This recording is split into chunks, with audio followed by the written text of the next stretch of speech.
So for this stretch, we're going to be doing a child's pose position. It's a beautiful stretch for stretching out the rib cage. So in pregnancy, very often as the baby grows, puts a lot more pressure on the lower rib structure. And it's really nice to keep that rib structure moving, to help with respiration, would help with a full breathing pattern, and to take some pressure off the stomach as well, sometimes to reduce acid reflux.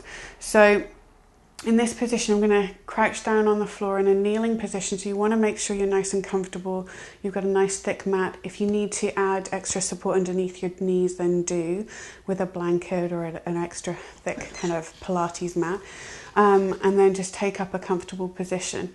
So when you get down onto your knees, you're going to be really wide through the knees to allow for the baby to easily, comfortably fit between the pelvis.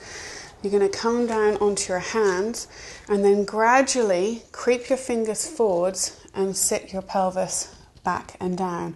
If you feel uncomfortable at any point in time because of the pressure of the baby, then just widen the knees a little bit or come out of the position and stop and ask us for advice.